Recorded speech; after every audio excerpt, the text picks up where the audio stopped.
Okay, let's get right into it. There's a fascinating and very specific belief spreading across the internet. It's a prophecy that points to a single world-altering event.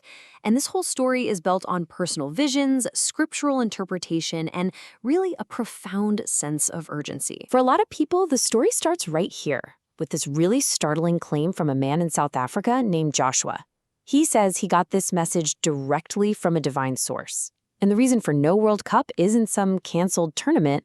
No, he was told it's because, and I'm quoting here, life will not be business as usual on Earth. This is just one piece of a much bigger puzzle that's captivating a growing online community. And really, this is the main question we're going to unpack. How have so many different people from all over the world come to believe in a shared, specific timeline for what they describe as the Rapture? We're going to look at where these beliefs are coming from and the framework they're using to back it all up. You know, what makes this whole thing so compelling to its followers is that it's not just the story of one person, not at all. Instead, what the sources are describing is like a chorus of voices. People who don't know each other, but whose separate experiences all seem to be pointing to the very same conclusion. I mean, look at how diverse this group is. The claims are coming from men and women, young and old, from different continents, and totally different religious backgrounds. And for the people who believe this, that diversity is actually a key piece of evidence. They say it's one of the main reasons they think the message isn't just coming from a human source. So at the very heart of this belief system, you don't find abstract theories. What you find are these deeply personal and what they describe as powerful, supernatural encounters. We're not just talking about feelings here. These are vivid, detailed accounts of visions, dreams, and even hearing audible voices. Take this, for example, a man named Jimmy. His conviction goes all the way back to a vision he had in 1976.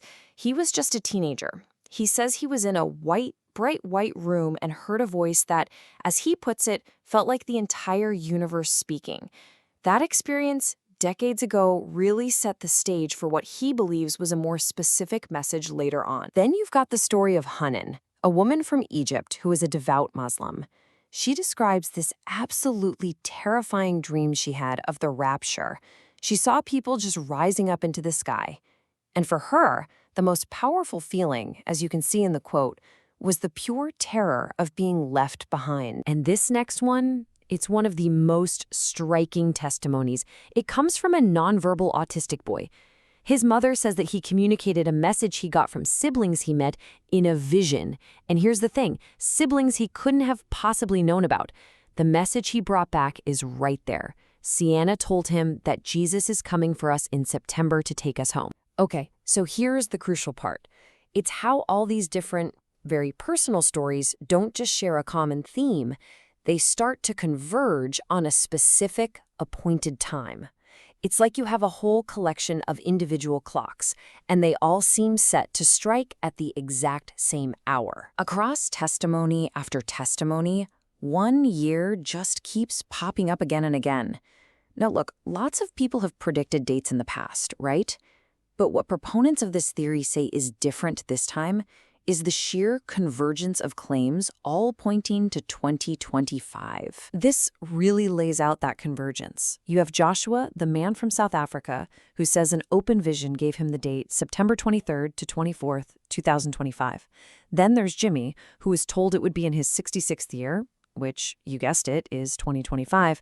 And then you have others who report dreams or answers to prayer, giving them dates like September 23rd, 24th, they're all pointing to the same incredibly narrow window. The story also picks up speed through what believers see as this cycle of claim and confirmation. So for instance, a man named Lewis, he heard Joshua's testimony and he was skeptical. So he says he fasted and prayed about it.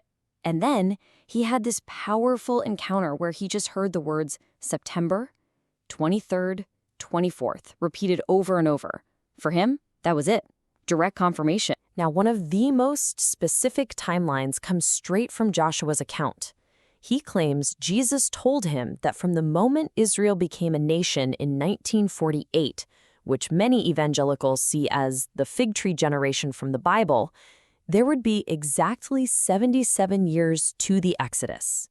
Well, you add 77 years to 1948, and you land right in 2025. But listen, this isn't just about visions and dreams. Proponents also point to this really complex framework of scriptural and numerical interpretations that they believe validates everything.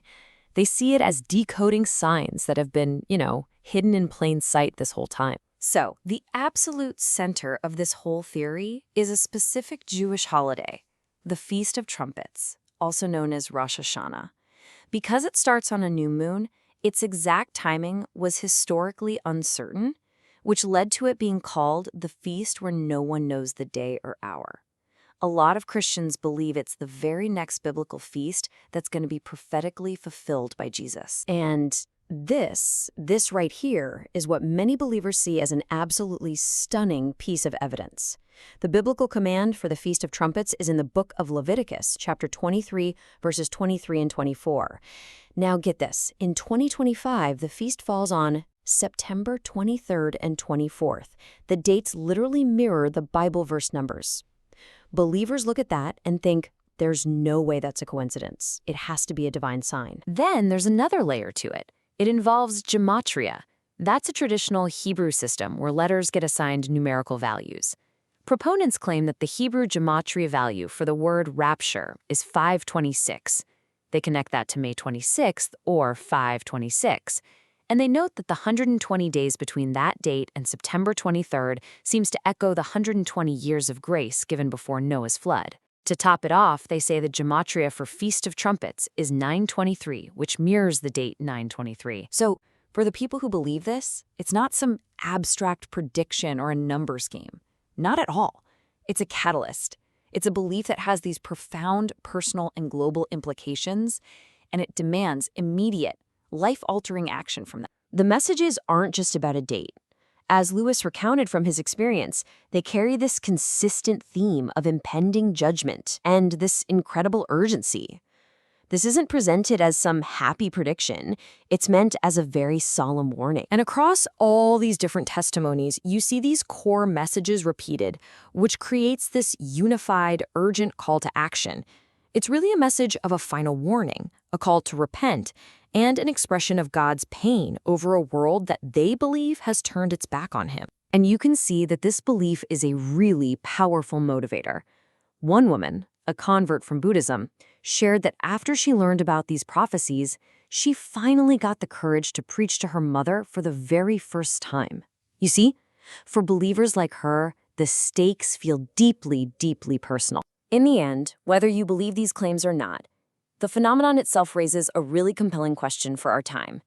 In an age where information is global, it's instantaneous, we are watching personal, supernatural experiences connect with each other online, bypassing all the traditional gatekeepers and forging these powerful shared certainties for a rapidly growing number of people all around the world.